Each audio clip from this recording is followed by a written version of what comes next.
Halo semua, happy weekend. Pada video kali ini kita akan kembali untuk update ya dari pergerakan untuk Bitcoin dan juga Ethereum.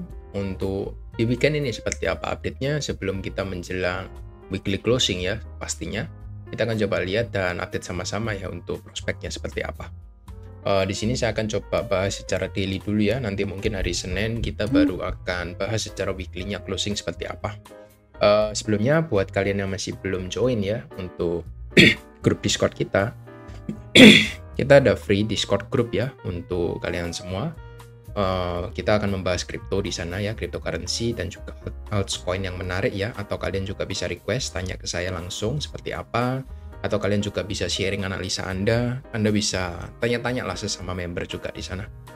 Linknya saya taruh di kolom komentar ya, di pin komen. Kalian bisa join ya, khusus untuk 25 orang pertama saja saya akan buka linknya. Setelah itu kita akan close, nanti mungkin kita akan buka di next video lagi. Kurang lebih seperti itu, jadi langsung aja kalian klik ya untuk linknya di kolom komentar, seperti itu. Langsung aja kita bahas untuk daily closingnya seperti apa ya. Kalau saya melihat untuk sekarang daily closing untuk Bitcoin itu sebenarnya masih range ya, membentuk inside bar, atau dia masih belum kemana-mana ya. Jadi kita masih punya dua area between 68.200 sampai area 62.000 kurang lebih untuk area kita.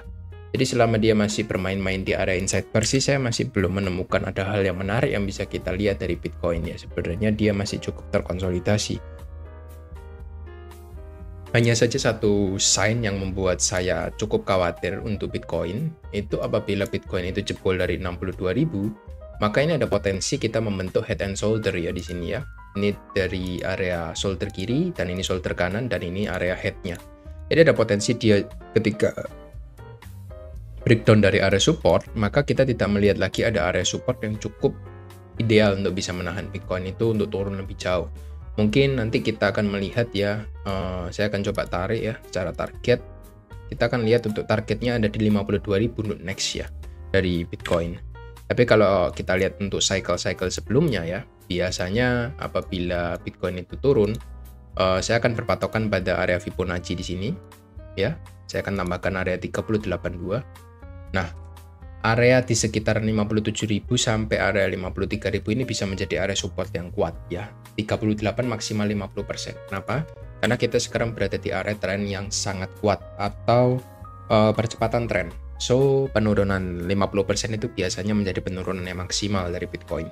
Jadi, berdasarkan cycle-cycle sebelumnya ya, kalau kita lihat sejak tahun kemarin ya, mode bull run, saya melihat itu dia biasanya koreksi maksimal ada di 50%. Dan kalau ini kita bisa prediksi untuk yang sama ya. Jadi, kalau kita bisa simpulkan sama, maka penurunan maksimal itu saya bilang sejauh-jauhnya itu ada di sini. Ada di sekitar 51.500 ini merupakan area maksimal penurunan dari Bitcoin. Seperti itu. Tapi mungkin itu akan terjadi begitu cepat ya, hanya spike seperti ini, seperti di tanggal 5 Maret. Jadi nanti mungkin Anda tidak dikasih kesempatan yang terlalu lama untuk bisa buy di area support. Karena kalau kita lihat ya di sini juga sama ya, ketika dia dikasih diskon berapa persen ini ke bawah. 20% ke bawah, dia cuma sideways dengan waktu yang cukup lama, setelah itu dia langsung naik lagi kembali. Berangsur-angsur pulih atau berangsur-angsur naik lagi. Di sini kita lihat juga sama 20% ke bawah, setelah itu dia langsung naik lagi. Dan di sini kita lihat di sini baru penurunannya sekitar 16% ya, belum 20%. Area 20% surprisingly itu berada di area VWAP kita. VWAP-nya itu ada di sekitar 57.000 dan itu bertepatan dengan Fibonacci 38% atau 40%. Jadi dua area support tersebut bisa Anda jadikan untuk referensi ya. Kalau nanti ada rebound di sana, Anda bisa kembali start untuk melakukan akumulasi di Bitcoin. Kurang lebih seperti itu untuk daily closingnya ya. Di H4 closing sih saya melihat bahwa area krusial dari Bitcoin itu ada di area ini sebenarnya. Ini dia membentuk inside bar lagi yang lebih kecil ya. Kalau dia jebol dari area box ungu ini, saya melihat bahwa 62.000 sepertinya akan dijebol ke bawah juga gitu. Makanya kita lihat selama beberapa hari terakhir dia hanya membentuk doji-doji kecil ya di sana, dan dia masih inside bar atau masih belum menentukan arahnya. Kalau dia break up ke atas ya, maka ini merupakan pertanda yang cukup bagus dan ada potensi untuk Bitcoin itu bisa kembali lanjut rally lagi, setidaknya untuk retest di area 69.000. Karena kalau kita coba cek ya untuk liquidation heat map di sini, saya akan coba tunjukkan untuk di time frame 3 hari ya.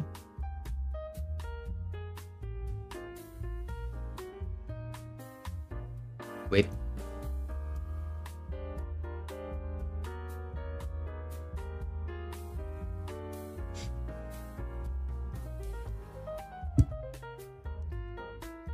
Nah ini time frame 1 minggu, kita lihat ini ada area stop loss yang cukup jumbo ya, banyak area kuning di atas itu ada di 69.000. Jadi banyak orang yang melakukan short dan mereka menaruh stop lossnya di area 69.000.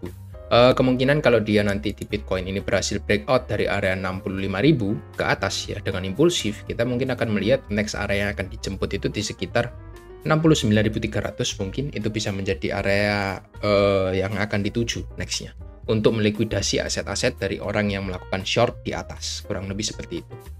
Kalau saya lihat di likuidasi bawah sih nggak terlalu gede ya, cuma sekitar berapa, di sini cuma ada 300 juta dolar, 160, 80 nggak terlalu besar di bawah. Kalau di atas ini kan kita bisa lihat ada 400 juta dolar, 300, ada 200, ada 100 juta dolar. Jadi kemungkinan kalau dia likuidasi di aset di atas, menurut saya cukup lebih menguntungkan daripada likuidasi di bawah gitu. Jadi ketika harga berhasil dilikuidasi nanti baru kita lihat lagi untuk next pergerakannya seperti apa. Kurang lebih seperti itu ya untuk Bitcoin, semoga membantu. Lalu kita coba cek untuk Ethereum-nya. Kalau Ethereum di daily closing sih saya cuma melihat ini juga masih dalam area inside pair yang sama ya, belum banyak pergerakan juga. Tapi saya melihat area 3.200 ini kayaknya bisa menjadi area support yang cukup bagus ya dibandingkan dengan Bitcoin ya. Kalau Bitcoin tadi pergerakannya cenderung dia sudah hampir 100% untuk retracement-nya. Tapi kalau untuk Ethereum sih saya melihat dia cuma retracement sekitar 60%. Jadi ada potensi bahwa ketika Ethereum itu breakout dari area 3.350 atau 3.400, kita akan melihat Ethereum bisa berpotensi untuk retest lagi di area supply yang atas, paling tidak di area 3.650. Kurang lebih seperti itu. Di sini untuk Ethereum sudah terkena untuk area VWAP-nya ya. Dia sudah hit area VWAP dan dia langsung bereaksi dengan rebound ke atas. Tinggal nanti kita lihat untuk follow up-nya seperti apa beberapa hari ke depan. Kurang lebih seperti itu, nggak banyak juga yang bisa saya update untuk Ethereum. Untuk dominan, saya melihat ini ada satu sign yang kurang begitu baik ya.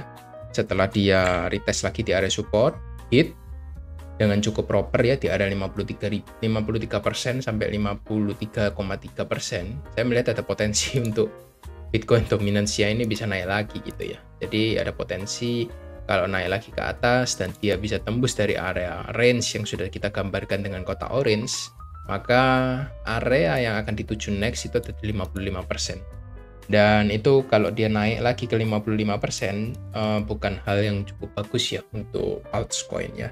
Karena kalau dominasinya itu naik, altcoin itu mayoritas akan rontok ke bawah juga. Harganya tidak akan mengikuti Bitcoin ya. Kalau Bitcoinnya steady dengan dominasinya naik, atau Bitcoin dominasinya naik, lalu Bitcoinnya juga naik, itu juga akan membawa dampak buruk ke dalam Bitcoin, ke dalam altcoinnya ya.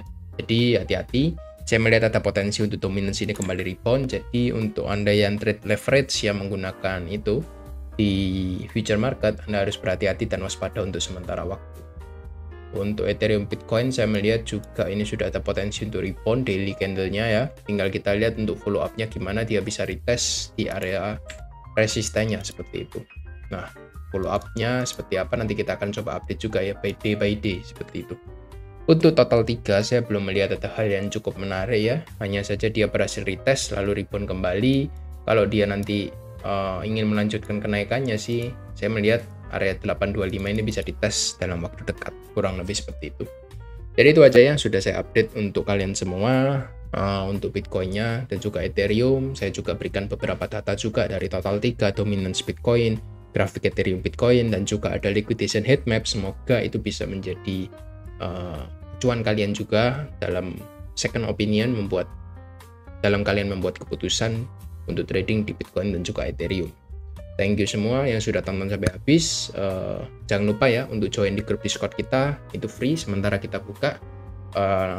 Kalian bisa join secara gratis juga di sana, atau nanti kalau mau tanya-tanya pada saya langsung, Anda bisa langsung mention saya di sana. Thank you semua. See you on next video.